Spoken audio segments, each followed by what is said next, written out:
Vamos colocar um convidado especial na nossa conversa aqui, tratar dos temas envolvendo o Supremo Tribunal Federal, Brasília e outras questões mais.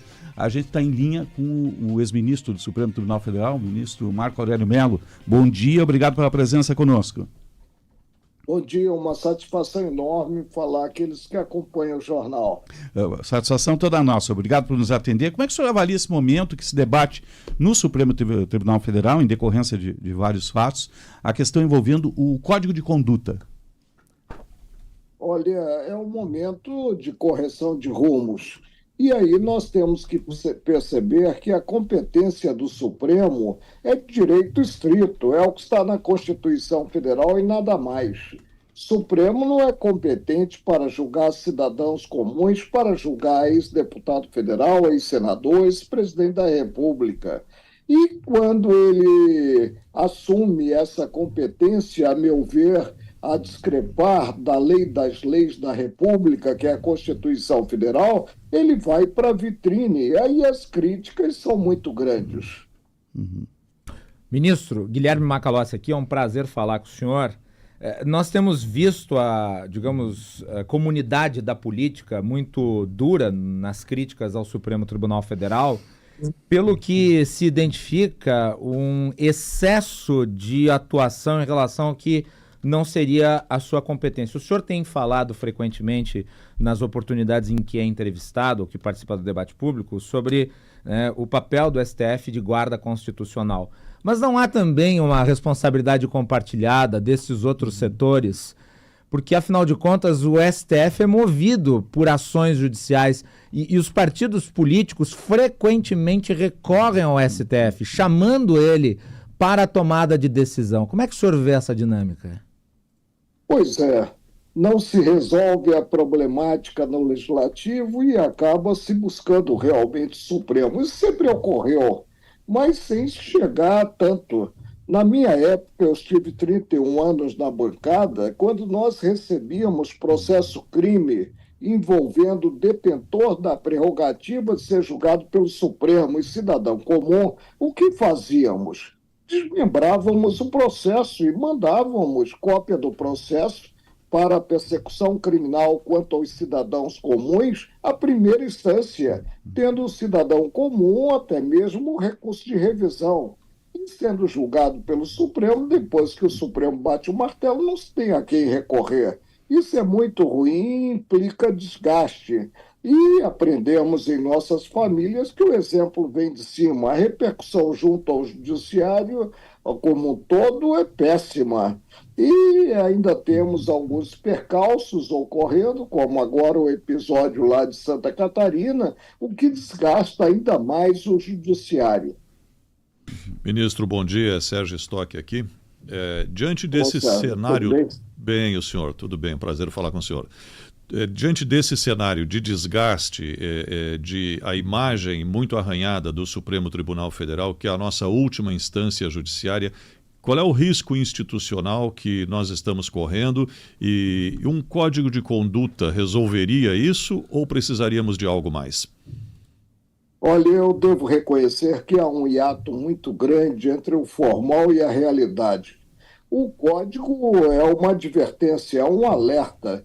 E eu, se estivesse na bancada, eu votaria a favor do código, sem dúvida alguma, sem pestanejar. Agora, nós tivemos um ato inicial do ministro-presidente, a meu ver, um ato falho, no que ele defendeu o indefensável e acabou criticando, e criticando até mesmo a imprensa. Mas na abertura do ano judiciário ele se redimiu e aí fez um discurso que, a meu ver, precisa ser alvo de reflexão por aqueles que ocupam as 11 cadeiras mais importantes da República, que são as 11 cadeiras situadas no Supremo. O código viria em boa hora, a meu ver.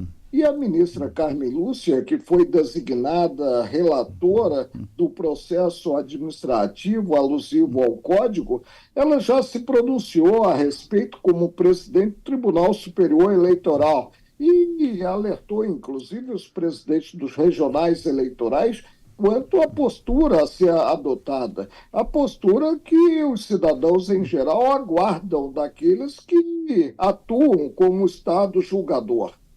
Ministro, como é que o senhor avalia essa ação do Supremo, através do ministro Fux, envolvendo o maior escândalo financeiro da história do país, que é o Banco Master? Onde a competência do Supremo, qual é o deputado ou senador ou detentor da prerrogativa de foro alvo da investigação? Mais um desgaste, a meu ver. Sim.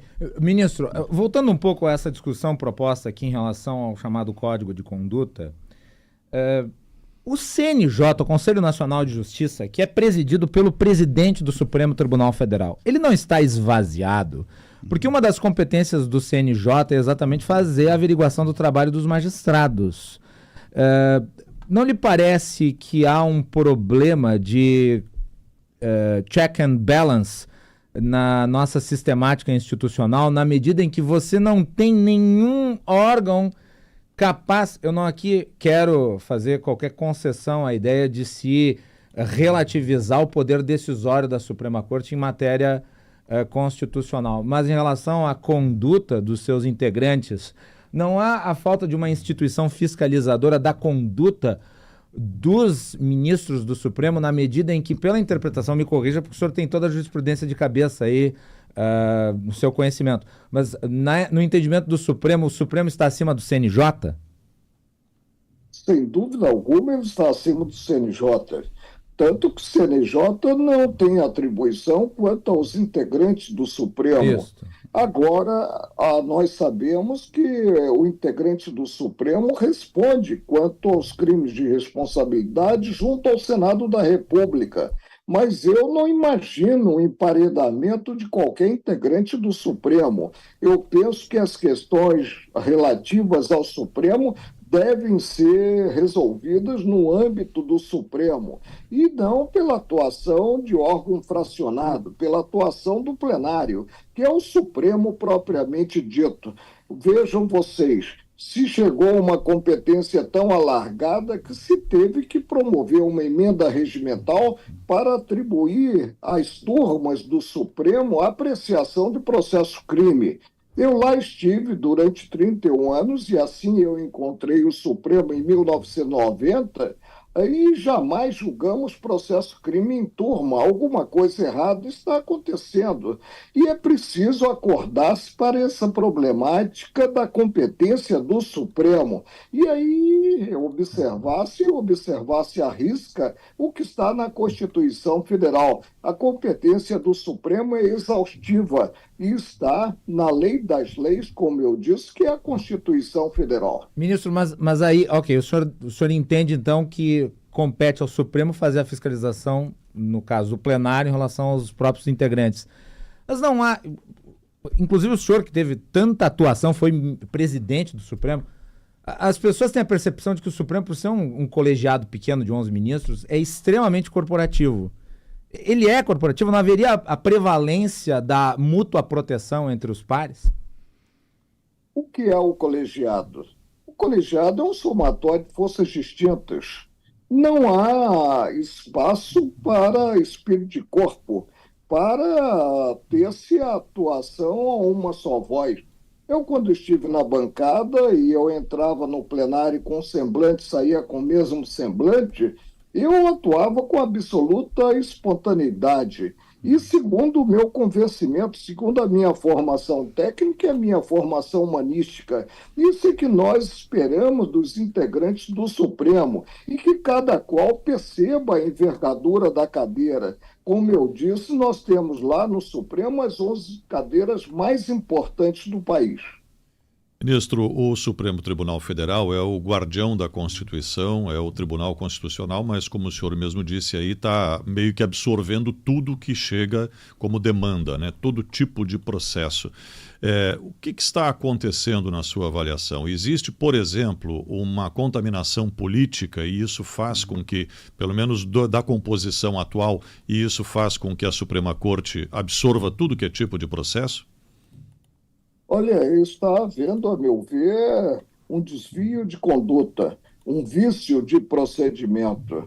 E aí nós só podemos esperar, e eu sou um homem otimista por criação, só podemos esperar que haja uma evolução e que aqueles que hoje ocupam as cadeiras no Supremo percebam o papel que devem desempenhar. E esse papel é um papel vinculado ao direito aprovado pelo Congresso Nacional e vinculado principalmente àquele a guarda da Constituição, mas nem por isso ele deixa de estar submetido à Constituição, que é o papel do Supremo. Isso é que precisa ser percebido, e ser percebido cada qual. E cada qual atuar sem preocupação em formar na maioria. Eu divergia muito no Supremo, cheguei a sustentar isoladamente certos entendimentos que depois se tornaram prevalecentes.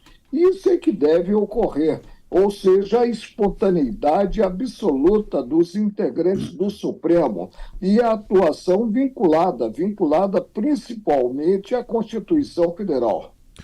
Mas esse é o ponto, né? Existe vou usar essa palavra entre aspas, uma contaminação política, até ideológica no Supremo Tribunal Federal? Olha, eu penso que é inconcebível. A única política a que está engajado o Supremo é a política institucional, visando, você disse bem, guardar a nossa Constituição Federal. Eu não concebo, eu sempre me relacionei muito bem com os integrantes dos demais poderes, frequentava socialmente as reuniões havidas e nunca tive qualquer vinculação. Não concebo ter-se uma política, e muito menos uma política governamental, no âmbito do Supremo. Uhum. Agora, ministro, tem como blindar o Supremo de qualquer tipo de influência política enquanto a gente tiver o sistema de indicações políticas dos ministros?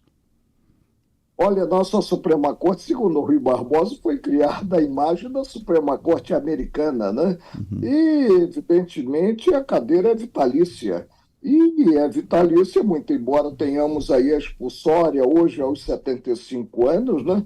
Para que haja atuação independente. Isso é que precisa ser percebido, mas ser percebido por aqueles que hoje personificam o Supremo. Só uma diferença, né? Nos Estados Unidos nós já tivemos 37 indicações que foram rejeitadas pelo Congresso, ao passo que no Brasil o histórico é de larga aprovação. Me parece que o filtro vem falhando. Olha, pois é.